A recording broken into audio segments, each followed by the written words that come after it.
Oh, what a start to the season. Your San Francisco 49ers beat the brakes off the New York Jets. Wow. Wow, wow, wow. No CMC, no problem. The 49ers, man, putting the league on notice. What a great way to start the season. It was a long wait, and we are finally here. And I got this young man right here next to me. Good looking young man. I don't know who he is, but we'll introduce him next. Here we go.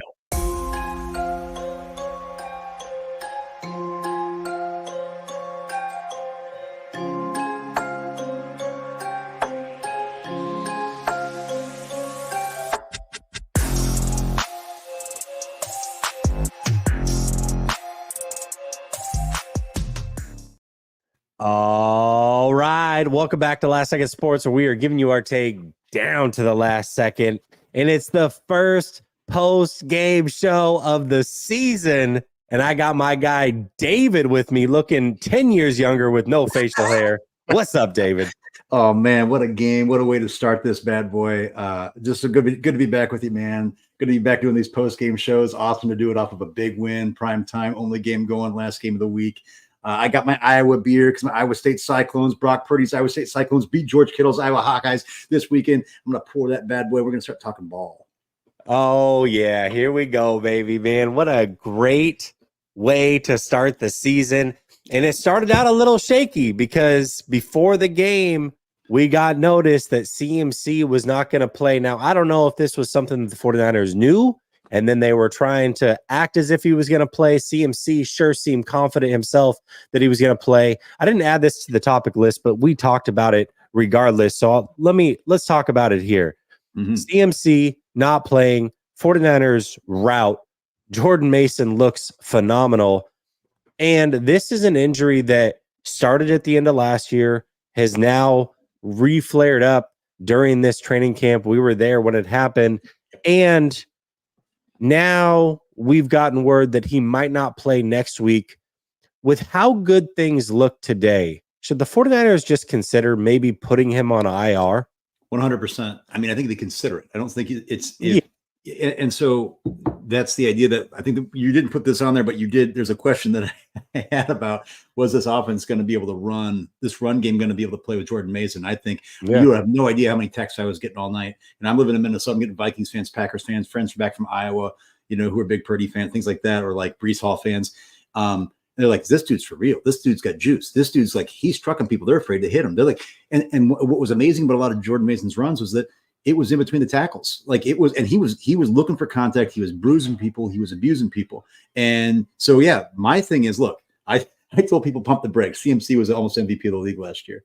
And you go into Minnesota next week. Hey, we lost there last year, right? Sam Darnold's the MVP candidate already. Okay. So you got to be worried about that. But I think that whether you go on IR, it'd be nice to open up a spot. I think you get the Rams. The Rams are beat up right now. They got no Nakua. They got a bunch of their offensive line's almost all injured. I think this is one of those things where you trust what you just saw against what everybody thought was one of the best, if not a top 3 defense in the NFL. The Niners had their way. They just scored too many field goals, right? But they also played pretty conservatively at the end just to be safe. The Niners, make no mistake, dominated this Jets defense tonight. Yeah, they most certainly did. And the reason that I put this on there is, it sounds like they've already made the decision before the game started that he likely wasn't going to play next week, because they brought it up already. Like, there's a good chance he doesn't play in week 2 either.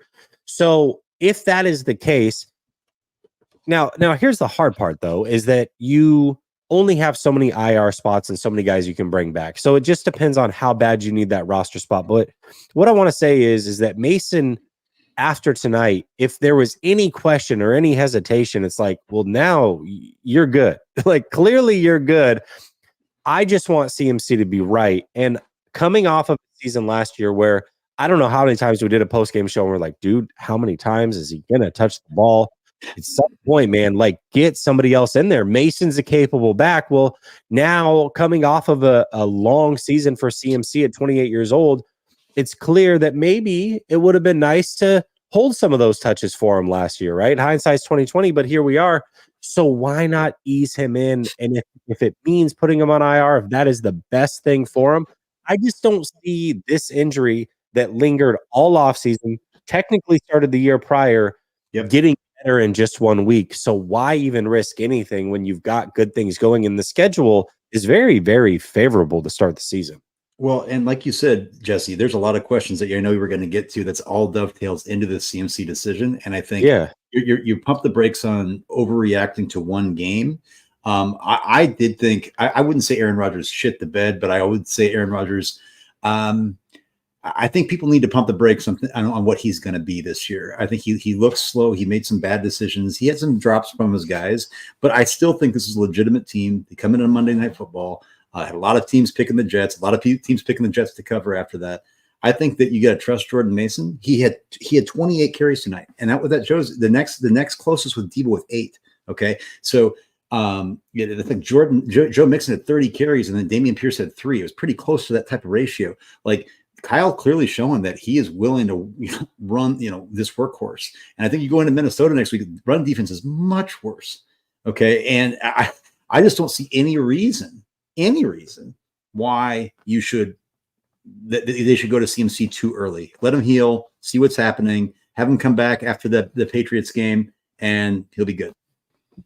Yeah, Jay, this is exactly why I wanted guaranteed money. Not because he was hurt then, but because you just don't know what can happen. I mean, 100%. Imagine the 49ers at the end of this season. And who knows how it's going to play out. We're talking about week 1 here, right? But let's say CMC had no guaranteed money, struggles to be healthy all season.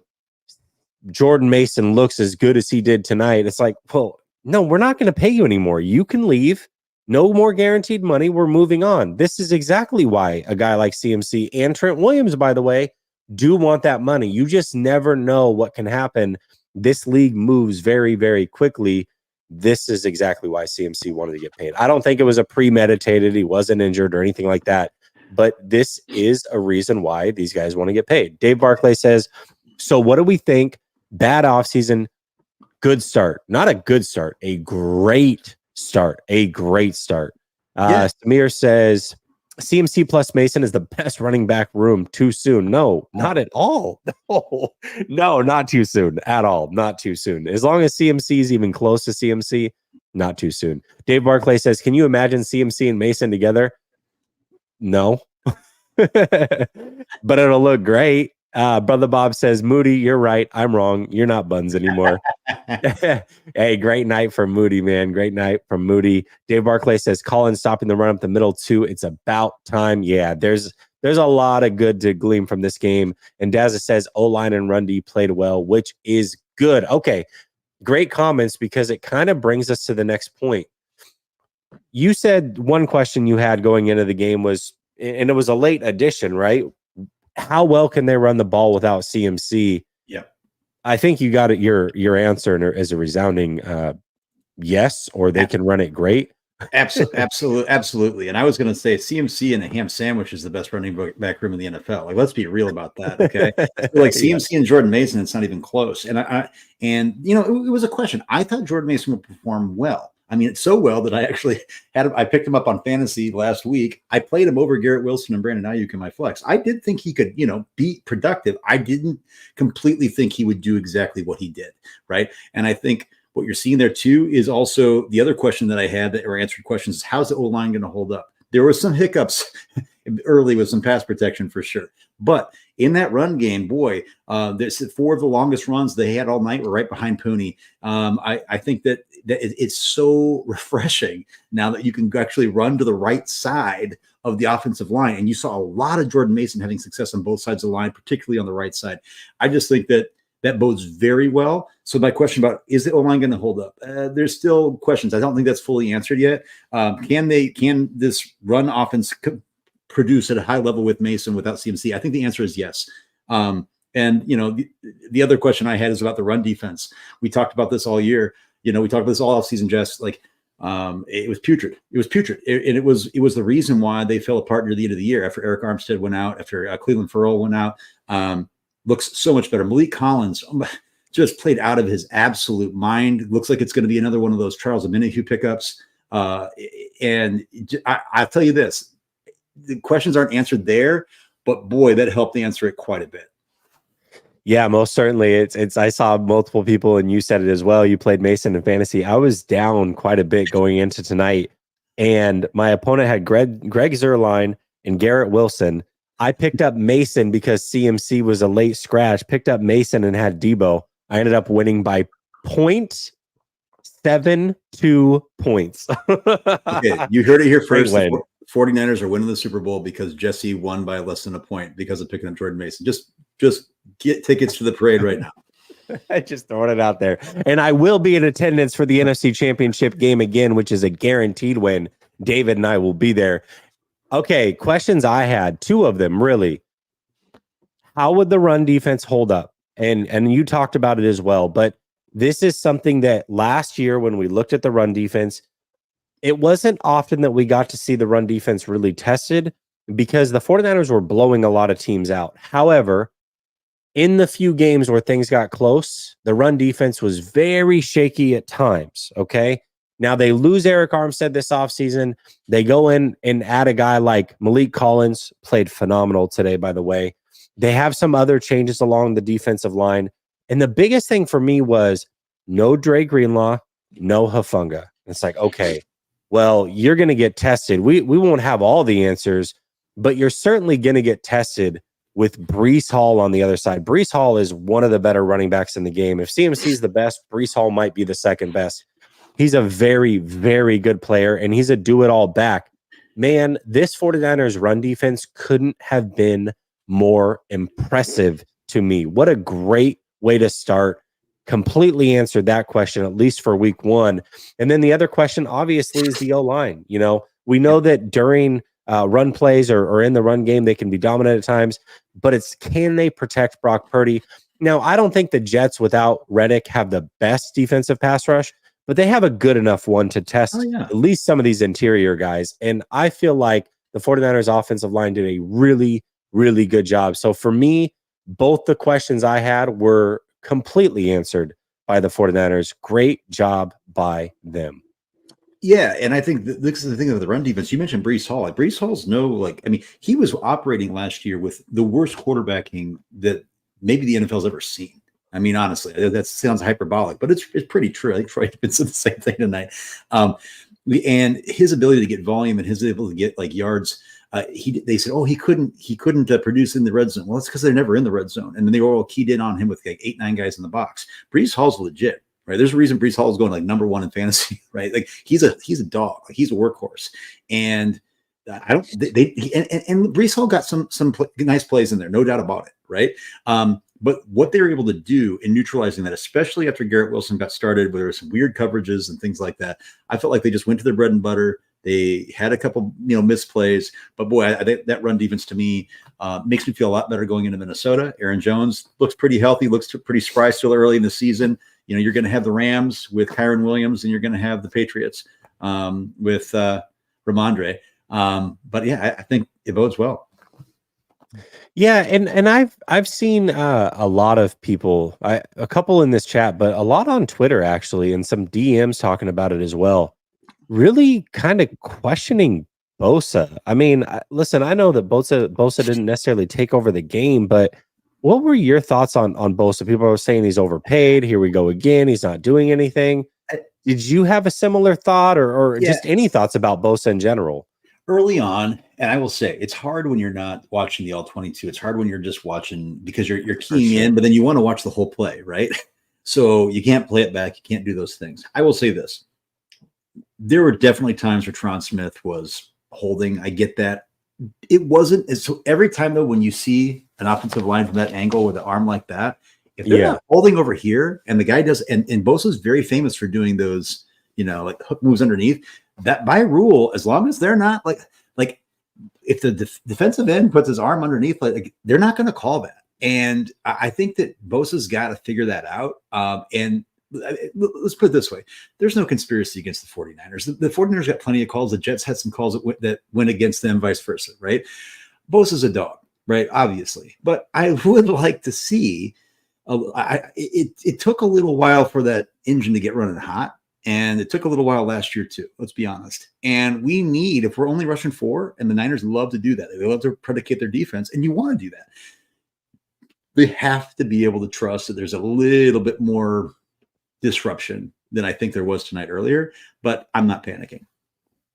Yeah, I guess I didn't really pay attention either way to Bosa. Like, eh, I guess if they had lost, maybe it would have been a topic for me to bring up, but I didn't look at it like, oh my God, like, oh, they're just overpaying Bosa, man. He just can't get anything done. I felt like there were times that he definitely helped pressure the one early in the game, had a great pressure early in the game.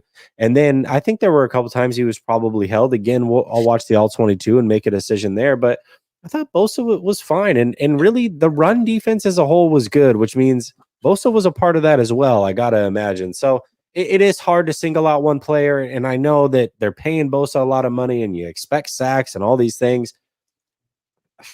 Listen, I don't want to be the guy to come back later and be like, well, we should have noticed these things. I mean, just because we were winning, here we go. We were masking these problems. I'm the first one to call out like, hey, I don't care if we won. I see this as an issue. I don't necessarily see it as an issue. I actually look at it, and I got a comment later and I'll save it. But I think for as bad as Bosa played, I'm fine with it, I guess. I just, a lot of people really had issues with his play tonight, and I guess I wasn't one of them. So yeah, and he also played really well against the run. There were a lot of times where sometimes Bosa can, just like any defensive end, any edge rusher, you can kind of fall into over pursuit issues in the run game. I actually thought Bosa did a great job tonight. I think it was a big part of it, in containing. And there was many times where he was being very disciplined, moving down the line, making sure he's that last person on the, just kind of with the chokehold or the bottleneck in between the tackles. I thought a lot of the stuff early on was a little overhyped. Even I said, hey, at the beginning of the game, it's like, it sure would be nice to see Bosa like show up. But I think he did for the most part. Gray Fox says, I want you to get the word out. We that we back up. Yes, sir. Listen, I very, very happy. I've been under the weather since Friday, and that game definitely brought out the energy in me. It was much needed. Very, very happy with the outcome. Paul Third says over 41.5, Hall TD, Debo TD, Mason TD equals 540, baby. Absolutely love it. Absolutely love it. Hopefully you used promo code LSS when signing up with Underdog Fantasy. They are the sponsor of the show. You definitely could have made those propositions over there, but shout out to you, man. That's a wild parlay, man. That's awesome. It is a wild one. Joseph Ernberg says Mason plus CMC could be our Gibbs and Montgomery. Very, very good point. Yes, absolutely, but better version. Brother Bob says, Dave, what you drinking? Laugh out loud, Jesse. I'm winning the bet. What bet? Okay, so this is you're not winning that bet. Oh yeah, brother Bob. Hey Bob, we got Pseudo Sue. It's one of the greatest beers from Toppling Goliath. It's a top 5 brewery in the world, Decorah, Iowa. When I say top 5 in the world, I know I'm a beer snob. Look at this color. I mean, look at it's like it fits right in with my hat, with my naughty pine. Look at my naughty pine. How warm this feels in here. I don't actually have a fireplace in my house, but I feel like I'm in the North Woods. I'm drinking some beer that I can't see through. It's just beautiful. Bob, I'll buy you one next time I see you, which I've never seen you actually. But the first time I see you, I'll buy you one. Yeah, I feel like it should be snowing where you're at, and it's not, but it feels like it should be. GTC Real says Jordan F and Mason, let's go. Philip David Davies says, think it was a no call on the hip drop. So he's talking about the tackle on Jennings. It's tough, man. This rule's tough for me. I'm not sure. I just think, look, letter of the law, sure. But what he looked like he did, he caught the ankle inadvertently afterwards. I just don't know what these guys are supposed to do. You've got Juwan Jennings is an absolute, I'm abusing the word dog. I've said it about 3 times already. I'd be criticizing my kids for using the same words over and over. But Juwan Jennings, I mean, he is a tough dude to bring down. You're going to tackle him in motion. It's not like he was like just, I just think if they find that kid for that play, I think that's bogus. Yeah, I mean it's tough. I don't know if it is off the letter of the law. I mean, when I envision a hip drop, I envision like you're catching somebody from behind, you're grabbing a hold of them and then dropping down on their heels I felt like this was more like him coming from a side angle and just kind of grabbing a hold and dropping down. But I don't know. I mean, that rule, there's so much that goes into it. I'm not quite sure. I don't think it was a dirty play, though, if that's the question you're asking. Flav says, both of your favorite draft picks ever. Moody looks way more smooth this year, not trying to kick 40-yard field goals, 70 yards. Let's go. Yeah, that's a very good point. Listen, I'll always give him flowers. There were multiple times last year I gave him flowers. My biggest thing is he still missed a kick in every single playoff game. So I'll assess him as being better when we get to the playoffs and he's like drilling everything the way that our old kicker was. But yes, he looked awesome today. Great to see it. The only thing I've ever said about Moody is just that, and I know people seem to, I'm not saying this is you, Flay, but people seem to, and we haven't actually been obsessed about it. I haven't said, like, I don't talk about that often. But when it comes up with value, I don't even want to talk about it. But that's the only thing, because you have Brandon Aubrey, who's like the best kicker in the world right now. That was a UDFA. You have Joshua Carty, who's a rookie for the Rams, who's doing great, who was drafted, I think, what, in the 5th or 6th round? Like, anyway. So Moody, awesome. I love it. Good for you. I love the bank. It comes down to value. Sometimes it's not that this player was bad. It's just why the value is off. The value, and it's funny because the 49ers did, at least so far, Moody's been great, to start the season. But the Patriots took a kicker the round later and he's already off the team. So, it's like with so many unrestricted free agents, and you look at the best kickers in the NFL, most of them are undrafted free agents. Like that's how they made their way to the league. It's still hard to justify. I mean, he can't just be really, really good. My whole point was, if you're going to take a kicker that high, it's not about Moody. It would have been about any kicker. They got to be a top 5 kicker. So maybe he'll be that. He'll be that. And the other thing, we could stop talking about Moody, but another player is that the 3rd round this year, they take Dominic Pooney. He was one of my players for the game.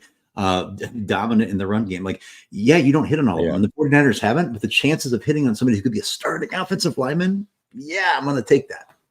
Well, and there were starting offensive linemen that were taken in that round last year. So there you go. Anyway. William Bennett says, is this the first game without CMC and 30+ points? Yeah, they said that he's missed 2 games since he's been here. I think one of them was week 18 last year when everybody sat out. I don't think he's actually, that I can remember, I don't think he's missed any games. No. Yeah. So technically, yes, he missed that game, but everybody was sitting. Dazza says, have teams figured out Debo in the run game? 8 for 23 yards seems to be continuing on from him in the run game late last season. I can answer that. Debo's been best in the run game when he's used as a decoy, misdirection, as a guy who's lining up all over the field. Debo there's never been a time. There have been times that he's taken the ball out of the backfield, but very rarely are you lining him up in a single back formation where he's just being a true running back, right? And the reason why he's so dangerous is that when you use him that way, you're thinking that's the way he's going to be used. And granted, he can get his yak. He's a tough dude. But I think you saw tonight when Debo attempted to do the same things that Jordan Mason did, who got the better results? Who got the better result? Oh, yeah. I mean, Mason, yes, of course. Right. Debo is a wide back. He's not, and so I don't think Debo also practiced this much. When we were at training camp, we were only at 2. I know you went to more than I did. You were more than I did. Did they ever run any plays with Debo in that formation? I didn't see it. Not like that. I always thought that Debo, and there were times, that 2 years ago or whatever, 3 years ago, where he was really good and they did it out of necessity. But Debo has always been at his best, I think, more on the end of rounds and that type of stuff, because what you want to do with Debo is you want to get him on the edge and have him face corners one-on-one. Those are the guys that don't want to tackle him. I mean, how many times did we see tonight a corner tackle Debo and come up lame? Sauce Gardner twice. I think we saw it with whoever their nickel corner is. DJ Reed. Yeah, DJ Reed had happened to. I mean, it seems like every time a corner has to tackle Debo, it's a problem. Like, these guys genuinely get hurt. They're not used to tackling guys like Debo Samuel one-on-one on the edge, players that run with that much brute force at the wide receiver position. So I think that's when he's at his best. But when you make him run up the middle, those guys are big and strong, man. And Debo's not anything that they haven't faced on a regular basis. So it's hard for, and the other thing is, when Debo's in the backfield, most of the time he's getting the ball. And so it's pretty obvious what's about to come. They just key in on him and it makes it hard for him. So, yep. Brother Bob says, "Hey, now Moody still hit the upright and got lucky." Yeah, he did. I joked around on Twitter. I said Moody called the bank shot there. I guarantee it. So, but Hey, that was a man, 53 yarder. Listen, I don't, yeah, and he hit the inside. I mean, it's a field goal, man. Yeah, it happens. Notorious Gav, the biggest Juice fan in the world. He says, "Acknowledge Juice." Yeah, Juice is great, man. I do love Juice, and he was one of the keys to my game was him, Kittle, and CMC at the time. I thought those three could have big games. Now it ended up being Mason instead of CMC, but I think Kittle played well. Juice, I think, making a big catch there. Certainly. Cryptic says, "I hope Ayuk is just rusty, but got to have those catches. Purdy looked comfortable, -1 throw. Tackling was superb. O-line blocked. We looked good." And Samir says, "Please rank all team captains from most to least on winning impact today. Maybe a tier list." Dude, I can't even remember all the captains right now. Too many. Yeah, they've got like 97 captains. So, but all right. I do want to take this time because we saw some people showing love to other players, mainly Notorious Gav giving love to Juice, who was one of my players. But give me a player or two, or you know what? Go crazy. They won. They look dominant. Give me some players that you want to give some props to for how they played today. Yeah, I got a list. I mean, I kept it at no more than 6, but I said, hey, I mean, obviously we've talked about Jordan Mason. I don't think we need to say a whole lot more. He was the top of my list, but I mean, he's been talked about for good reason. But I do want to talk about Dominic Pooney. You got a rookie, 3rd-round pick coming out of KU, played tackle in college, moved into the inside. Had no problem with that. Never was like, I'm meant to be a tackle. 4 of the longest runs they had all night, right behind Pooney. I got to go back and look at it closer, but boy, he looks like he belongs. Malik Collins, we talked about him. I think that guy's going to go. I just knock on wood, stay healthy, brother, because they need him. Depth is a little bit of an issue, and he did a great job. Demo, didn't hear his name called a lot. One time Garrett Wilson had a great catch, but Demo was in perfect coverage. It was a good throw by Rodgers and a better catch by Wilson, and he's right there sticky, and everything else.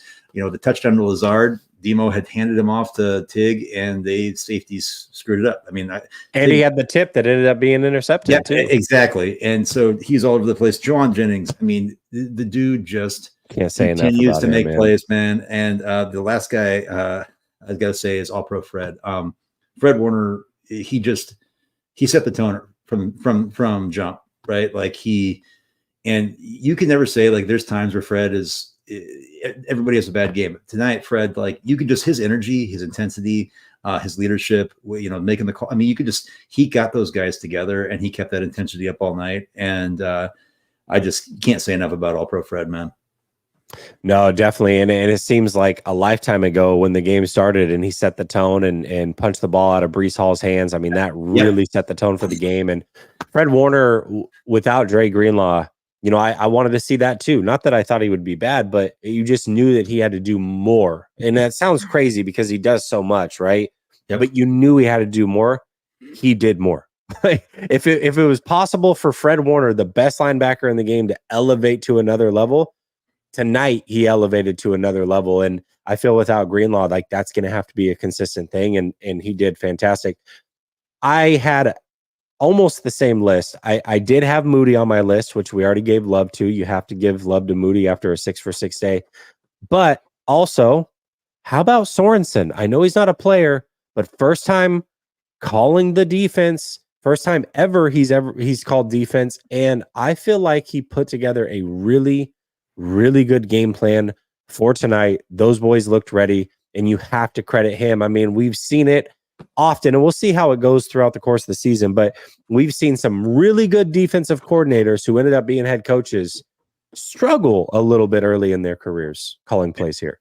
And one thing, maybe a guy behind the scenes, is Brandon Staley. I was watching a great interview, which is hilarious, by DraftKings. It was one of their kind of Zach Galifianakis spinoff lookalike dudes. It was interviewing KOC, and who's the next opponent, right? And KOC and Brandon Staley are like best friends from the days of the Rams. And it's going to be really interesting to have that combo of Nick Sorensen and Brandon Staley going into US Bank Stadium in Minneapolis and having a guy like Staley, and nobody knows KOC better. And so it's going to be interesting to see if there's any wrinkles that we see that we might not have seen tonight in their preparation for a Vikings team that the Niners should outclass, not match. but I thought that last year too. And they've got dangerous pieces, right? So yeah, they do, and we'll talk about that game throughout the week here. But I do want to throw this out there because you said you had made a statement about Aaron Rodgers earlier. Listen, first game back from the Achilles, first game really ever with the Jets. I think the 49ers just looked really good today. I don't want to give a cop out to the Jets like, oh, Aaron Rodgers will be better. I actually thought Aaron Rodgers was fine tonight. He made some Aaron Rodgers-esque plays and throws.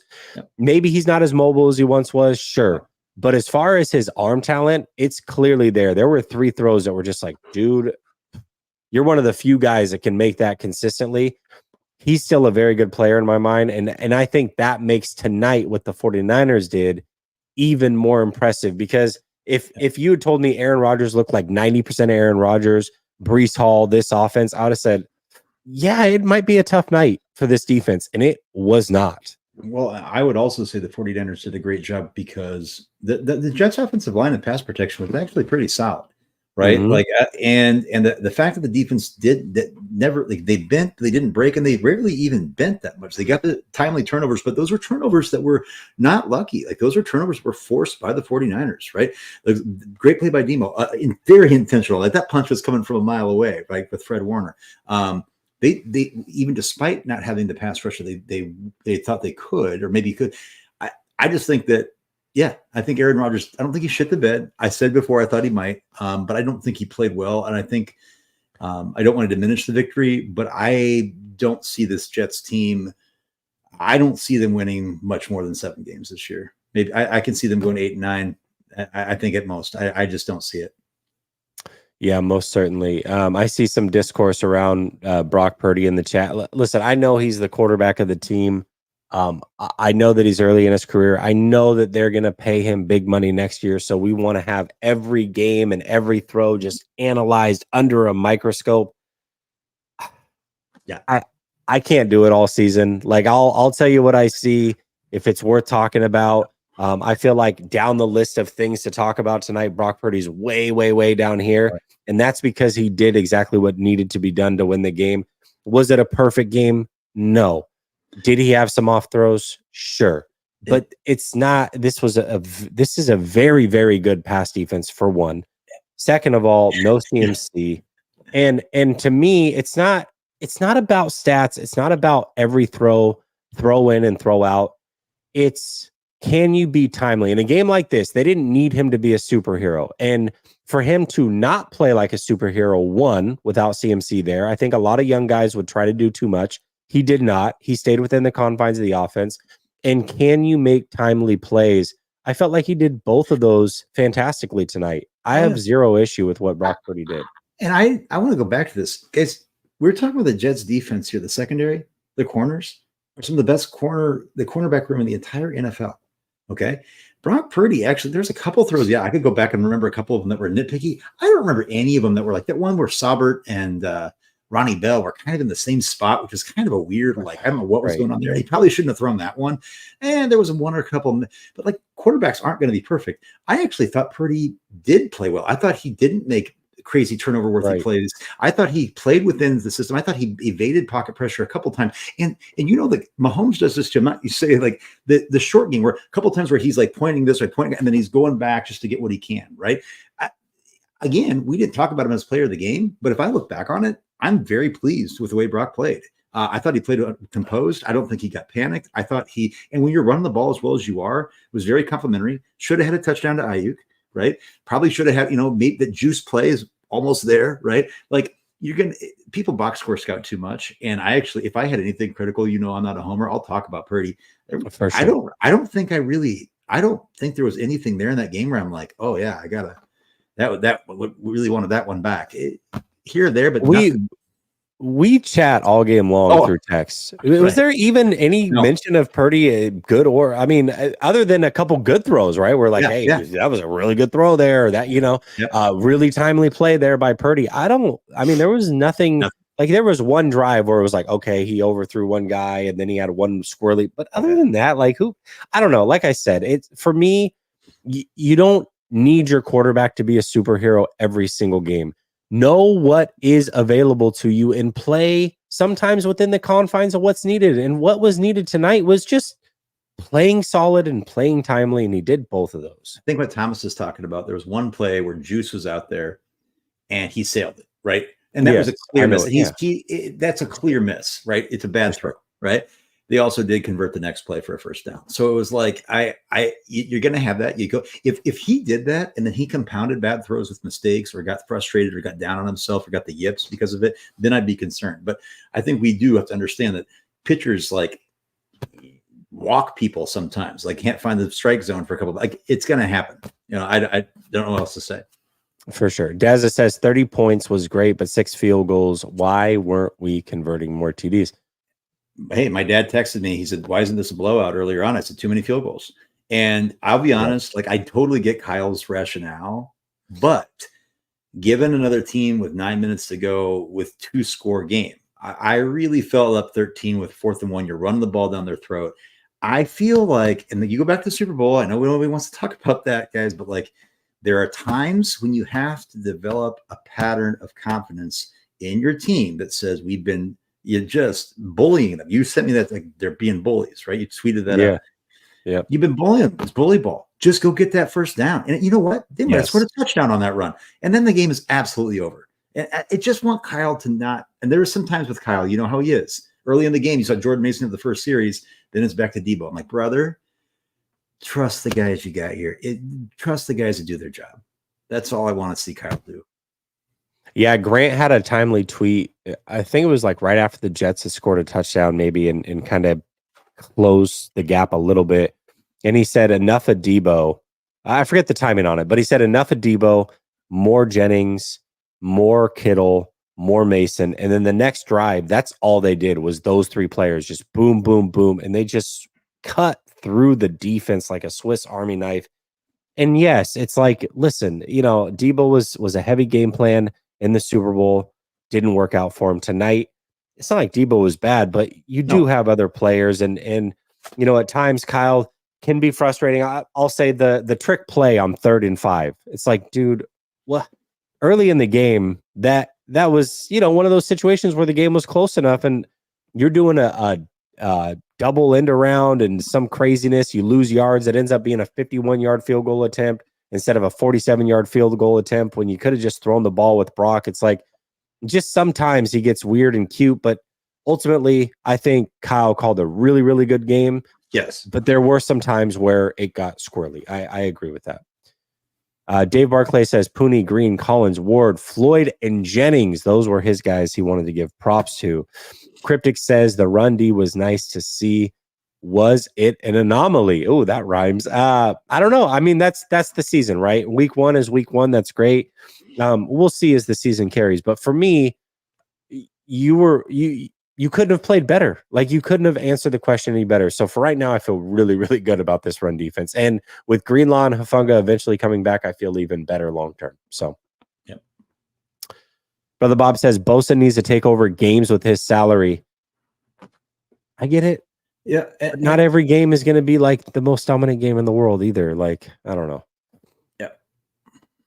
Dave Barclay says that free play Aaron Rodgers had to Lazard was money. Well, no surprise that he hit Lazard on that one. That's a guy that knows exactly what he should do when Rodgers gets you to jump off sides. I mean, so. It's also, I think the defense there, the offsides was so bad that I think they thought, oh, they're going to call this unabated at the quarterback. They're absolutely at least at the line, they kind of held up.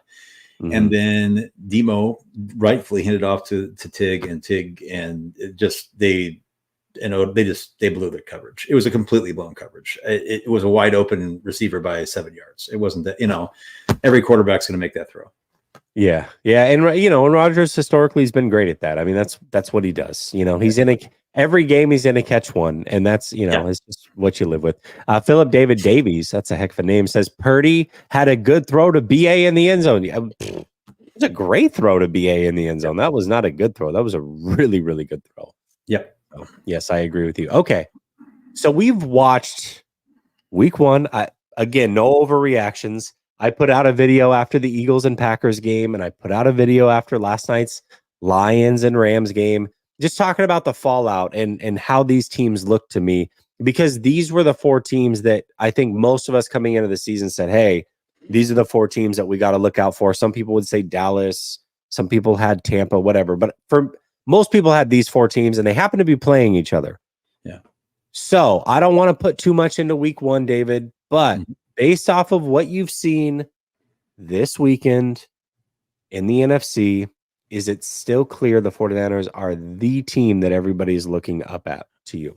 I would say it's still clear to me. I picked the 49ers to be in the Super Bowl again this year. That was my pick, okay, to face the Ravens. Now the Ravens, we'll see what happens with them. I don't know, right? I think it's, from what I've seen, there's nothing that I've seen here that would make me go back on my prediction. I think the 49ers are absolutely the team to beat in the NFC. I think that it's not a cakewalk. and I've never been like that. I think there's a lot of competitive. In fact, I've been one of those guys that says, hey guys, there's teams in the NFC you need to watch. Even the Dallas Cowboys are not a cakewalk. Everybody like, oh, we all love to hate the Cowboys, right? For sure. And granted, but yeah, Lions, I think the Lions are clearly the team with the talent that they have on both sides of the ball, and the energy that they play with is the team that I'd be worried about the most. Rams are really beat up right now, and the Packers and I'm going to be honest with the Packers and the Eagles. I'm not really worried about them. Me neither. I think that these are teams that are not. I'm not saying they could. I mean, the 49ers could go to Green Bay and lose, right? It's a game that is in December. It's on the road. Things happen, right? I respect the Packers. I tell all my fellow Packers fans, I think the Packers are going to win the division. I still think, or excuse me, going to go to the playoffs, but lose to the Lions, right? But the Eagles, I'm sorry, man. Like, your secondary, like Darius Slay, people are talking about James Bradbury. Darius Slay is in trouble. Okay, like these guys are getting old. The line, nobody's scaring anybody in that linebacking core. The Packers as well. Like, these are not defenses that Kyle's he's not worried about these guys. And the Lions are the only team. The Rams, I feel like Kyle can't wait. With the linebacking core that they have right now, there is not good. I thought Byron Young looked really good. I thought Kobe Turner's a nice little edge player or a utility man along the line. But other than that, the run defense is, and the secondary opportunistic at times. But boy, Tre'Davious White is washed. I really feel that the Niners. We've been saying this, but we've been saying this for years. The 49ers have the best roster in the NFC on paper. And they played like a team that has the best roster. I mean, you guys, they just gave the Jets a beatdown. I don't give a shit what you said. I don't give the 13 points. It should have been more, right? If Kyle didn't want to, like, it, and that was without Christian McCaffrey. It was out basically the MVP of the NFL. Okay. Yep. Brandon Ayuk just came back. You could tell Brandon Ayuk, by the way, Brandon Ayuk was little winded. Trent Williams was taking an IV, right? Like, they're not there yet. They're not ready yet. Like, you could say, you also look like Ayuk is a little like beefy too, like, which I kind of like, but his routes look good. He was getting open. You got to get to those balls, but like these guys aren't even at their best, right? These guys, like you said, no Greenlaw, Hufanga, no Greenlaw. I just think the best is in front of them. They just got to see this through. They got to see this through, and the team that's waiting for them, I think, and I'm still going to stay with this prediction, is in the AFC. That's who it's. That's what it's going to be. I could talk about NFC teams all I want. It's who's waiting for him in the Super Bowl if it goes that far. Yeah, I mean, I think after week 1, the 49ers showed that they're still the team, and they're the team until they're not the team. I do still think that those NFC teams got better, and we saw once it got tight and got in the playoffs, it's thin margins. As close as the 49ers were to winning a Super Bowl, they were just as close to losing to the Packers in the divisional, right? And it's a game of inches, and that's what it's going to be. I mean, those are going to be hard-fought games, and they're going to have to beat some good teams, but they're also a very, very good team. I still think it's clear after week 1, the 49ers are the best team in the NFC. The Chiefs are still the best team in the NFL, right? Yep. And they are until they're not. So, yep, 100%. Jets gang, didn't we have a hat bet, brother? I'm pretty sure we do. So I'm going to need you to go get a 49er hat, show up in the chat when you're ready, and I'll bring you on stage, and we'll all clap at you being a new 49er fan, man. You can join the bandwagon, but I'm pretty sure that we definitely had a hat bet. So, there we go. But yeah, I agree with you. The NFC, they're the best team. Now, listen, we're not trying to be a Debbie Downer on a fantastic night, but there are still some things to improve on. So, is there anything for you, David, that you want to see this team improve on as they work forward past week one? Yeah, I said it first just to be catch the ball. No, here's my thing. You know me. I've said this on the TL. I've said this to you in confidence too. I'm a Kyle Shanahan fan. I've long said I think that there are a few coaches equipped, and Kyle did call a good game, but I also think you got to credit the players in these situations for executing what they were doing. I think there were some times where it got cute. I want Kyle to trust his players, and sometimes I feel like it starts out a little slow. And then there's some times where I feel like it gets a little conservative. Like, well, maybe let's just play not to lose, and instead of playing to win. I want to see Kyle kind of let it all hang out. What I don't want to see Kyle do is run a reverse to Debo on 3rd and 5 in enemy territory when you've been pushing the ball down the field. I also, what I'd like to see is we talked about things that I hope hold up. I want to see Devondre Campbell not on this team. And I don't mean to be like at least inactive. I feel like there's going to be some games, and I know Dre Greenlaw's coming back, and I know D Winters is hurt. And I get it. It's tough. Like but boy, I call this like Devondre Campbell. They picked on him quite a bit. And then there's times where they had him like against Garrett Wilson. What? I mean, Devondre Campbell can't cover a running back. Like this is, he's going to be a big liability in coverage. He was a liability last year. It's something that I'm really worried about, because when push comes to shove, defenses, just like Kyle does to linebackers, they're going to try to put Campbell in a blender and they're going to pick on him. So I really want to see that getting tightened up. And I just don't want to see the cuteness with Debo. I want to see Debo. I said I don't mind him getting fed and as the wide back, but I want to see it in the context of who he is lining up as a offensive weapon, not as a guy that's lined up ISO in as a running back with Purdy in the backfield.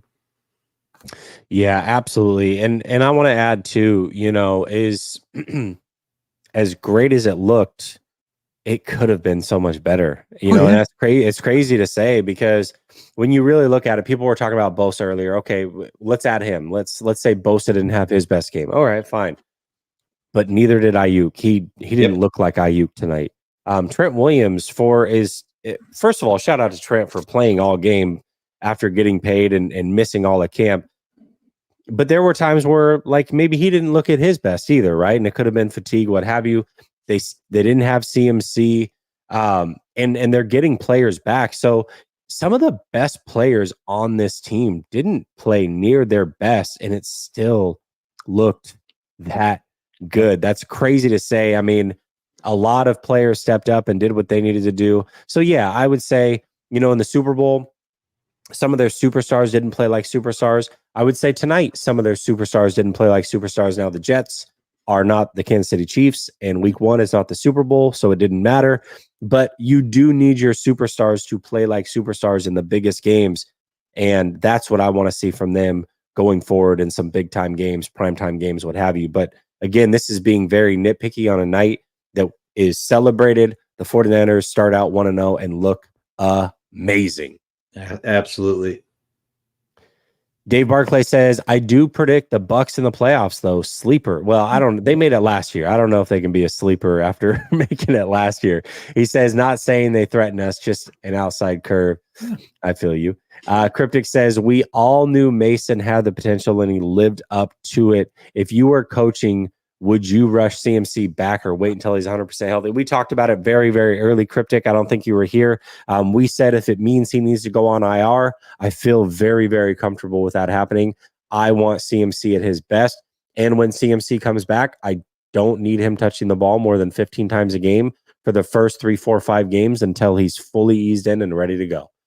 Mason is that good. And I would say, too, what I'd like to see with Mason, and he showed tonight a little bit. I think he only had a couple targets, but don't be afraid to use Jordan Mason in a CMC role. Again, there's only one CMC, but Jordan Mason, I don't think you say he's a different animal, so to speak.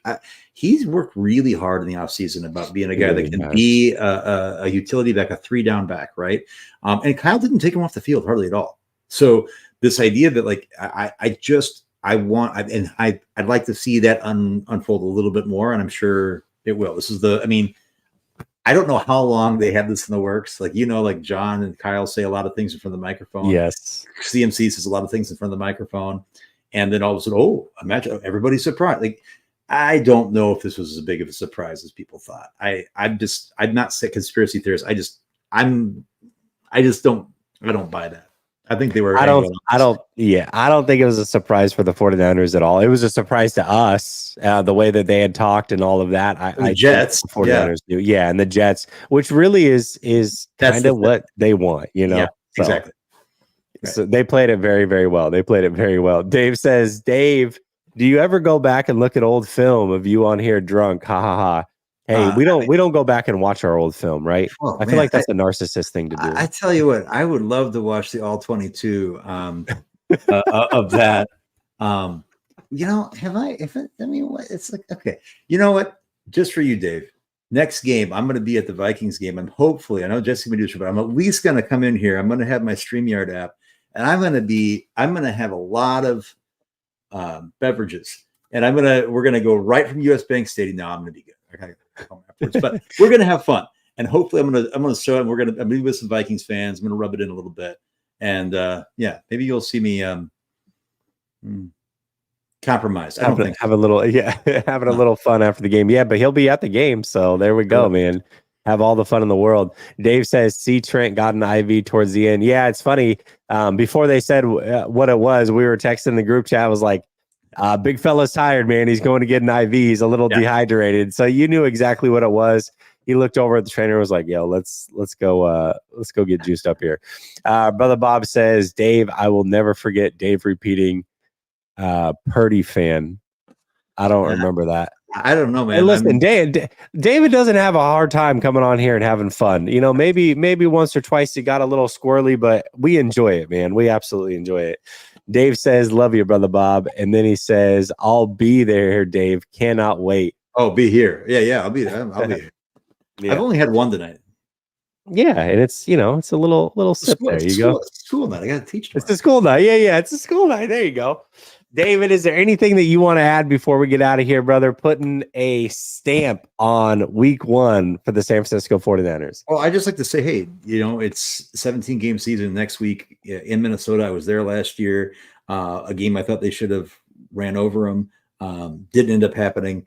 There was the kind of like, did Brock got concussed, all that kind of stuff. Had the weird touchdown to Jordan Addison that like went right through Travarius Ward's hands.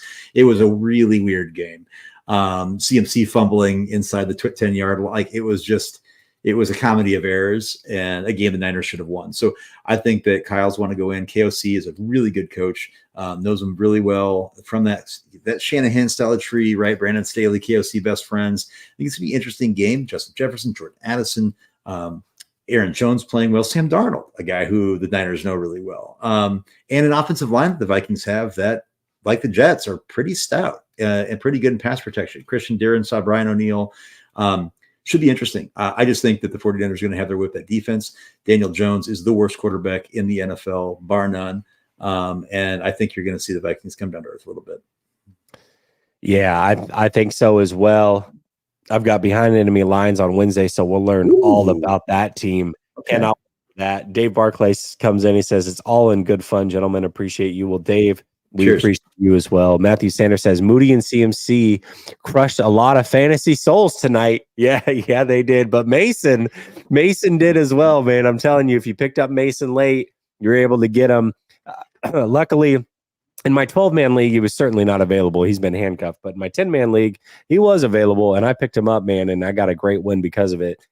That being said, great first night. Thank you all so much for the support. Make sure you show some love to Underdog Fantasy, who sponsors the channel for this season. Link is in the description. Promo code LSS. They're matching all deposits up, 50% deposit match up to $1,000. There's so many fun games that you can play with them, including daily, weekly fantasy football.